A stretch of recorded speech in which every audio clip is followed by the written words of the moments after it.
باللہ من الشیطان الرجیم بسم اللہ الرحمن الرحیم الحمدللہ الذی ہدانا لہذا وما کنا لنہتدی لولا ان ہدانا اللہ لقد جاءت رسول ربنا بالحق ثم الصلاة والسلام علی سید الانبیاء والمرسلین وخاتم النبیین وآلہ الطیبین الطاہرین لا سیما علی بقیت اللہ العظم ارواحنا وارواح العالمین لک الفدا بسم اللہ الرحمن الرحیم لا رتب ولا یابس الا فی کتاب مبین۔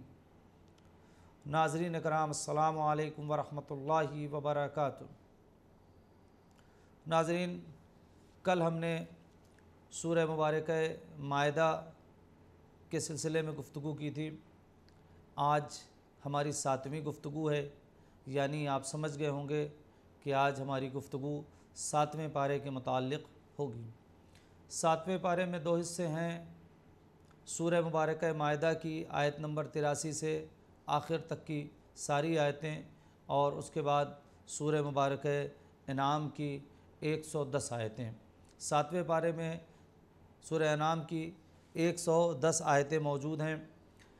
جلدی چونکہ کل کچھ باتیں سورہ مبارکہ مائدہ کی رہ گئی تھیں جو اہم ہیں، وہ آپ کی خدمت میں عرض کر دیں۔ سورہ مبارکہ مائدہ کا مطلب ہوتا ہے دسترخوان۔ اس کا نام اس لیے سورہ مائدہ رکھا گیا کہ پروردگار عالم میدان محشر میں جناب عیسیٰ کا آخر میں ذکر کیا گیا ہے۔ آپ پڑھیں گے ترجمے کے ساتھ تو آپ کو پتہ چلے گا کہ جناب پروردگار عالم نے تمام انبیاء سے اپنی نعمتوں کا ذکر کیا، اور نعمتوں کا ذکر کرنے کے بعد کہا کہ جب تم نے یہ نعمتیں ان کے سامنے رکھی تھیں، یعنی اپنی امت کے سامنے، تو تمہیں جواب کیا ملا؟ اس میں جناب عیسیٰ علیہ السلام سے خصوصی طور پر ذکر کیا کہ جب یہ حواریوں نے، جو تمہارے لوگ تھے، تمہارے حواری تھے، انہوں نے جنت سے دسترخوان کی بات کی تھی، ہم نے جنت سے دسترخوان بھیج دیا تھا اور انہوں نے اس پہ کھانا تناول کیا تھا، تو کیا تم انہیں اس کھانے کے بعد ہماری طرف نہیں بلا رہے تھے؟ تم نے ان سے کہا تھا کہ تم ان کے خدا ہو یا تمہاری والدہ؟ تو جناب عیسیٰ نے پناہ مانگی اور کہا پروردگار عالم، یہ لوگ گمراہ ہو گئے ہیں، میں نے تجھیں اس کھانا کھلانے کے بعد تیری طرف بلایا تھا۔ یہ پورا واقعہ ہے جسے آپ پڑھیں گے۔ تو جناب عیسیٰ کا یہ واقعہ تھا جس کی بنا پر اس سورہ کا نام سورہ مبارکہ مائدہ۔ اس میں ایک بہت اہم بات ہے جو آپ کی خدمت میں عرض کرنی ہے اس سورہ میں، کہ اس سورہ میں حبشہ کے عیسائیوں کی تعریف کی گئی ہے۔ حبشہ کے کیوں کی گئی آپ کی خدمت میں عرض کریں؟ صرف اس کی ایک وجہ بیان کی گئی ہے۔ حبشہ کے عیسائیوں کی تعریف اس لیے کی گئی ہے کہ جب ان کے سامنے قرآن کی تلاوت کی گئی تھی، اس تفصیلی موضوع ہے، یہ بہت تفصیل کا ہے، میں صرف آپ کی خدمت میں جلدی سے عرض کرتا ہوں کہ جب ان کے سامنے قرآن کی تلاوت کی جاتی تھی، یا جب ان کے سامنے قرآن کی تلاوت کی گئی تھی، تو ان کی آنکھیں آنسوؤں سے تر ہو گئی تھیں۔ اس تلاوت کو سن کر ان کی آنکھیں آنسوؤں سے تر ہو گئی تھی۔ قرآن نے ان کی تعریف کی، وہ ہے تو عیسائی، لیکن چونکہ خدا کا کلام سننے کے بعد ان کی آنکھیں آنسوؤں سے تر ہو گئی تھی، لہٰذا اس سورہ کے اندر پروردگار عالم نے ان عیسائیوں کی تعریف کی ہے۔ مجھے انصاف سے بتائیں، اگر عیسائیوں کی آنکھ قرآن کی تلاوت سننے کے بعد تر ہو جاتی ہیں آنسوؤں سے، تو خدا قرآن میں ان کا ذکر کرتا ہے، اگر ہماری آنکھ تلاوت قرآن سے تر ہو جائے تو خدا کے ہاں کیا ہمارا ذکر نہیں ہوگا؟ قرآن میں ذکر ہوا ہے۔ اس کے علاوہ حرام و حلال کے چند مسائل بیان کیے گئے ہیں۔ اس میں سب سے اہم بات یہ ہے کہ آپ کسی چیز کو نہ خود سے اپنے اوپر حلال کریں، نہ خود سے اپنے اوپر حرام کریں۔ یہ اختیار ہمیں نہیں دیا گیا ہے کہ ہم کسی چیز کو اپنے اوپر خود سے حرام کر دیں اور کسی چیز کو ہم اپنے اوپر خود سے حلال کر دیں، بلکہ حلال محمد قیامت تک حلال ہوگا، حرام محمد قیامت تک حرام رہے گا۔ ہمیں یہ اختیار نہیں ہے کہ ہم کسی چیز کو کہہ دیں میں اسے نہیں کھاؤں گا، آج سے میں نے اسے حرام جانا۔ عام طور سے گھروں میں یہ باتیں ہو جاتی ہیں، میں آج سے یہ چیز نہیں کھاؤں گا، آج سے یہ چیز مجھ پر حرام۔ آپ کون ہوتے ہیں اپنے آپ پر یہ چیز حرام کرنے والے؟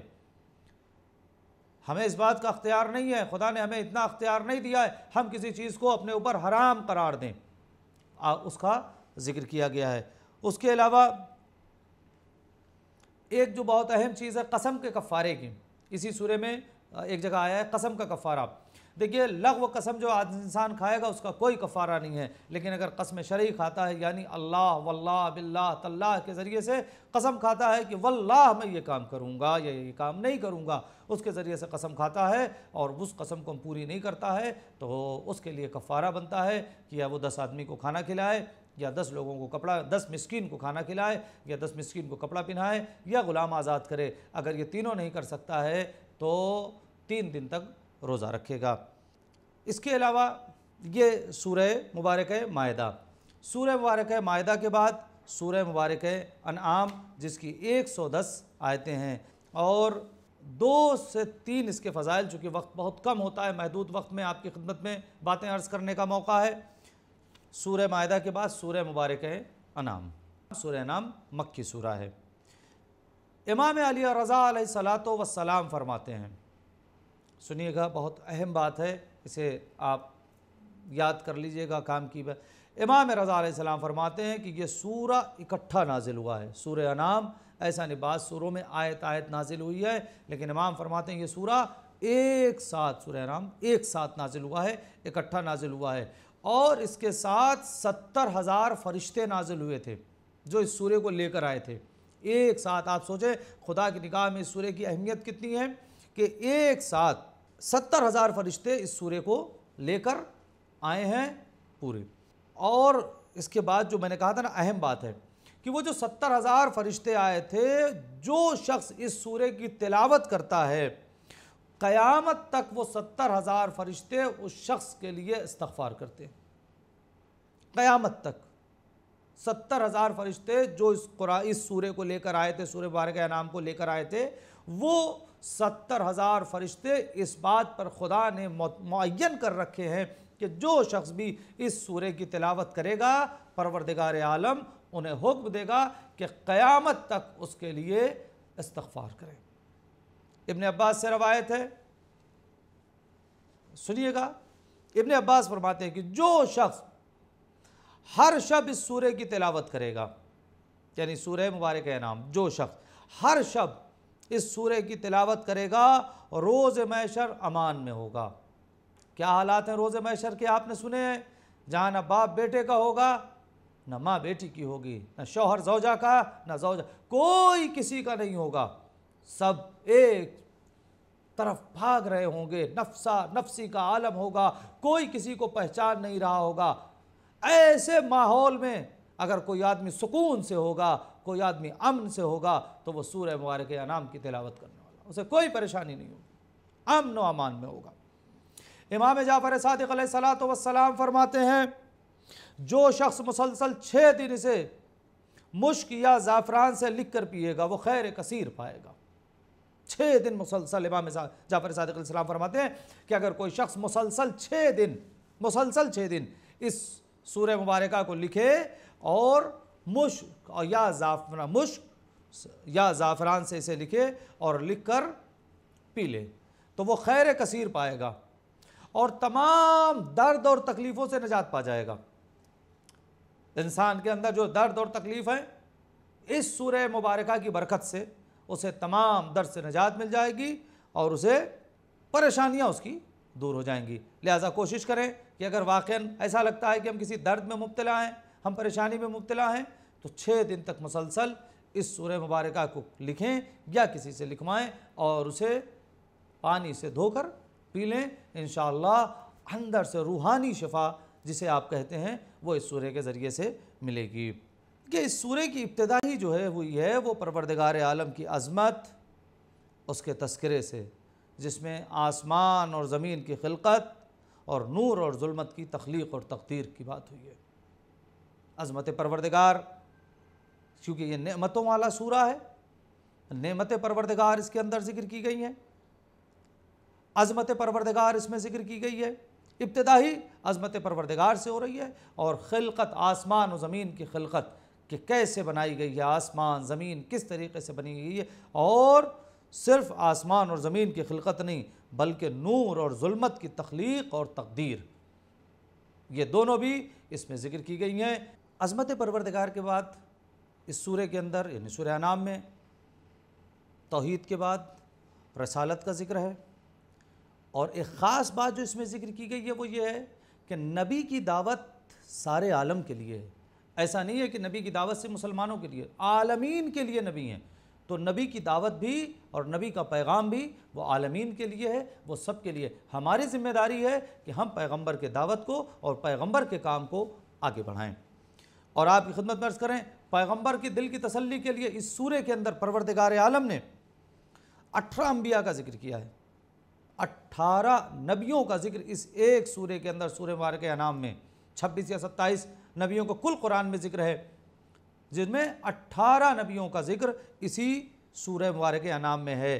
جناب ابراہیم علیہ السلام، جناب اسحاق علیہ السلام، جناب یعقوب علیہ السلام، جناب نوح علیہ السلام، جناب داؤد علیہ السلام، جناب سلیمان علیہ السلام، جناب ایوب علیہ السلام، جناب یوسف علیہ السلام، جناب موسیٰ علیہ السلام، جناب ہارون علیہ السلام، جناب زکریا علیہ السلام، جناب یحییٰ علیہ السلام، جناب عیسیٰ علیہ السلام، جناب الیاس علیہ السلام، جناب اسماعیل علیہ السلام، جناب یسع علیہ السلام، جناب لوط علیہ السلام اور جناب یونس علیہ السلام. یہ 18 انبیاء کا ذکر اس ایک سورے کے اندر ہے. آپ غور کریں. اس کے علاوہ اس سورے کے اندر قیامت کا تذکرہ ہے کہ کس طریقے سے قیامت ہوگی اور قیامت میں کس طریقے سے لوگ پریشان ہوں گے اور رحمت الہی سے کس طریقے سے ان کا کام ہو جائے گا اور وہ جنت کی طرف جائیں گے.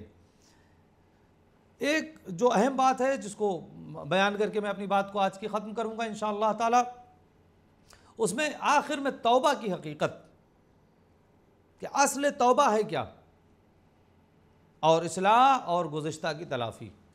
یعنی اگر ہم نے کچھ غلط کر دیا ہے تو ٹھیک ہے، غلط ہو گیا، کوئی مشکل نہیں ہے، لیکن وقت رہتے توبہ کر لیں، اور توبہ ایسی ہو کہ توبہ نصوح، یعنی ہم خود کم سے کم اس سے نصیحت حاصل کریں کہ آج جو کر لیا ہے وہ دوبارہ نہیں کریں گے. غلطی، توبہ کا دروازہ ہمیشہ کھلا ہے، ساری چیزیں بند ہو جائیں گی مگر توبہ کا دروازہ وہ تو کھلا رہے گا. توبہ کا دروازہ بند نہیں ہے. لہٰذا توبہ کی حقیقت اور اپنی اصلاح، اپنے نفس کی اصلاح، اصل مسئلہ یہ ہے. ہر انسان اگر یہ طے کر لے کہ ہمیں اپنے نفس کی اصلاح کرنی ہے تو کام ہو جائے گا. مشکل یہی ہوتی ہے کہ ہم اپنے نفس کی اصلاح نہیں کرتے. 2 باتیں رہ گئی ہیں آخر میں، اسے غور سے آپ سن لیجئے، اور آج کی بات یہیں پر انشاءاللہ ختم ہوگی.